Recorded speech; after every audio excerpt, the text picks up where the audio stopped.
ओम कं श्री महागणेशाय नमः। जय माता दी। राधे राधे। दोस्तों, कैसे हैं आप सब।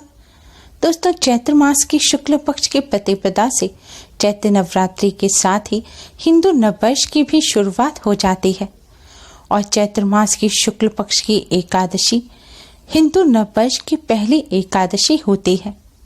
इस एकादशी को कामदा एकादशी के नाम से जाना जाता है, जैसा कि इसके नाम से ही प्रतीत होता है।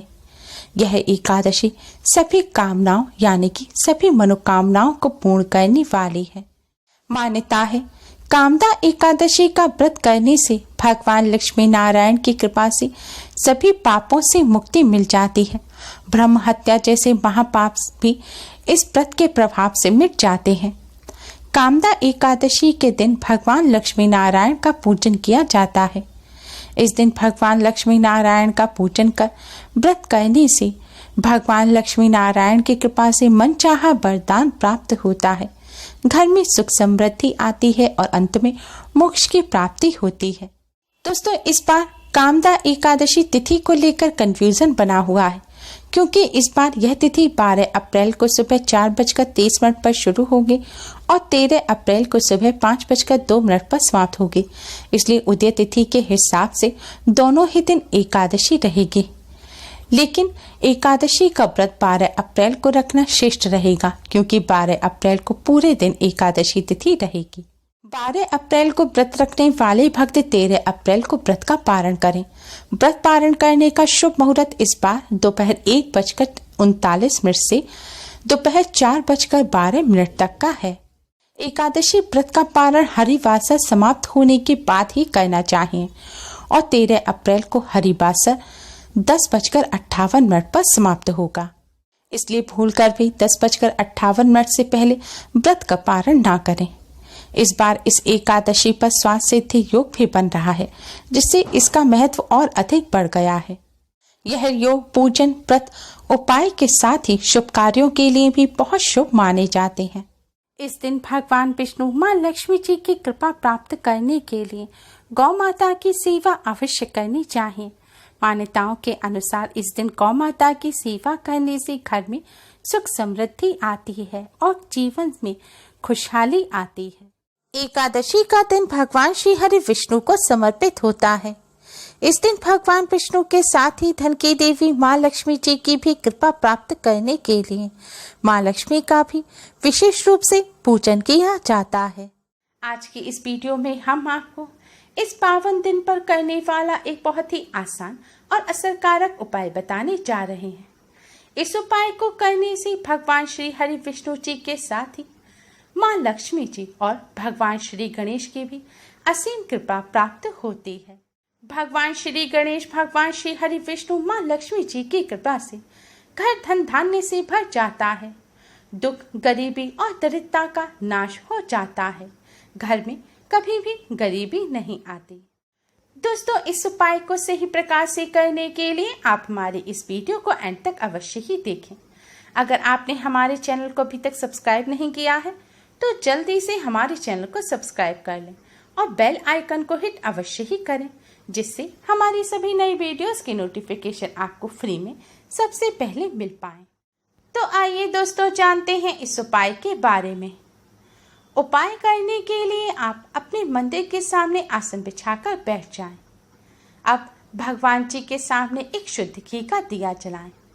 दोस्तों, ध्यान रखें, दिए के नीचे आज के दिन चावल ना रखें, क्योंकि एकादशी के दिन चावल का इस्तेमाल करना वर्जित माना जाता है। आज के दिन ना तो चावल खाया जाता है और ना ही पूजा में या किसी और कार्य में इस्तेमाल किया जाता है। आप दीपक के नीचे कोई खाली पात्र रखें और उसके ऊपर ही दीपक रखें। दीपक के साथ एक सुगंधित धूप बत्ती अवश्य ही जलाएं, क्योंकि धूप बत्ती की सुगंध से वातावरण पवित्र और सकारात्मक हो जाता है। इससे पूजा में अधिक मन लगता है। धूप बत्ती जलाने के बाद अब आप भगवान श्री गणेश, भगवान श्री हरि विष्णु और माँ लक्ष्मी जी को हल्दी और कुमकुम से तिलक करें। तिलक करने के पश्चात आप एक पात्र में शुद्ध घी और थोड़ा सा गुड़ रखें। गुड़ ना हो तो थोड़ी सी शक्कर या मिश्री रखें। अब इस गुड़ और शक्कर का आप भगवान श्री गणेश, भगवान श्री हरि विष्णु और माँ लक्ष्मी जी को भोग लगाएं। दोस्तों, गुड़ और घी भगवान श्री गणेश को अति प्रिय है। गुड़ घी का भगवान श्री गणेश को भोग लगाने से भगवान श्री गणेश शीघ्र ही प्रसन्न हो जाते हैं और घी की सुगंध माँ लक्ष्मी को भी अति प्रिय है। माँ लक्ष्मी को घी का भोग लगाने से माँ लक्ष्मी की कृपा प्राप्त होती है। एक अलग पात्र में आप तुलसी का पत्ता रखें। शास्त्रों में बताया गया है, बिना तुलसी जी के भगवान श्री हरि विष्णु भोग को स्वीकार नहीं करते।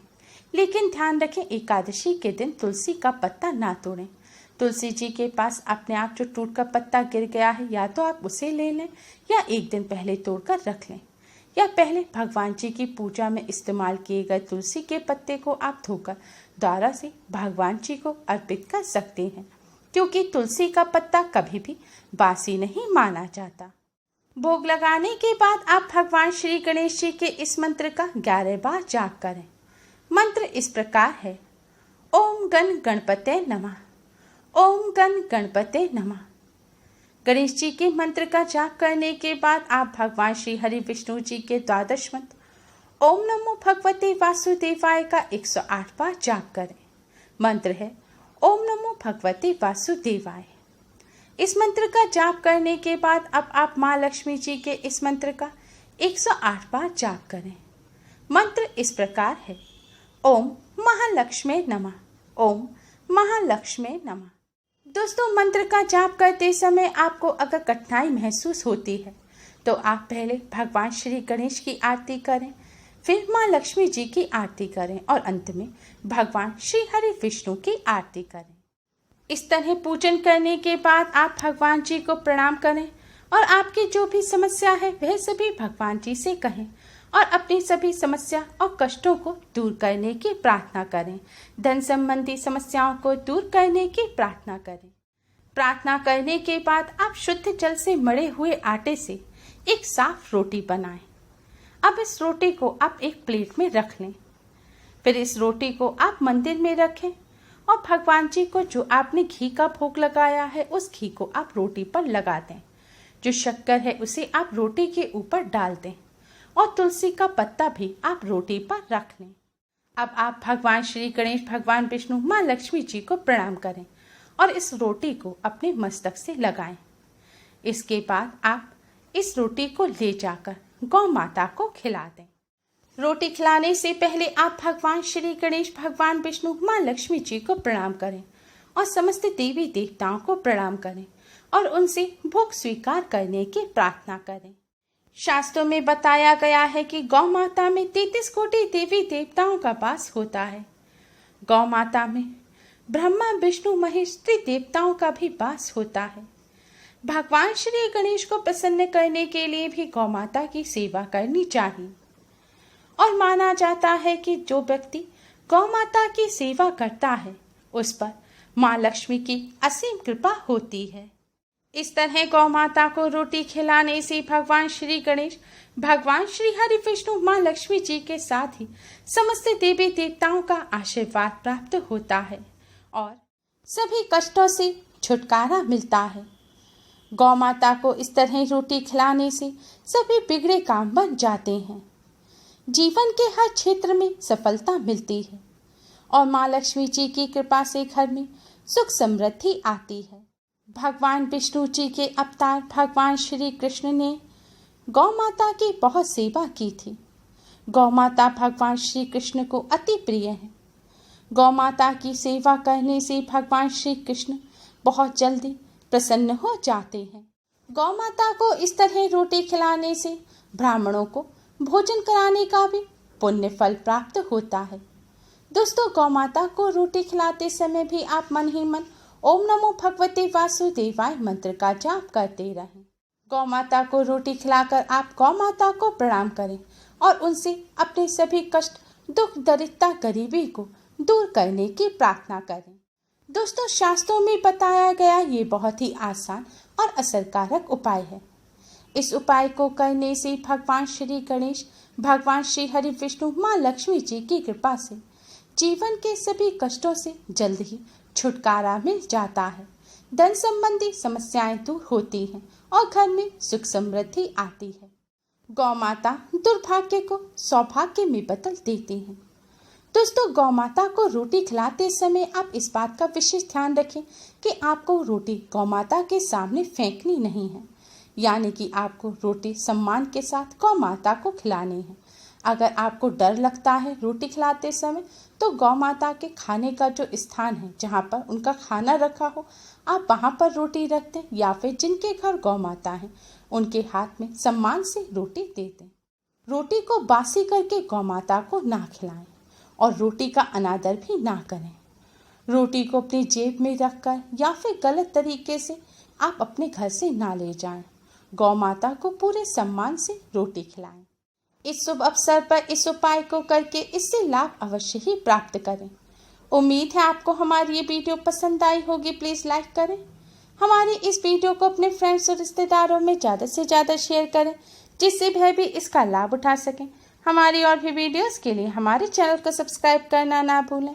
Thanks for watching. Radhe Radhe.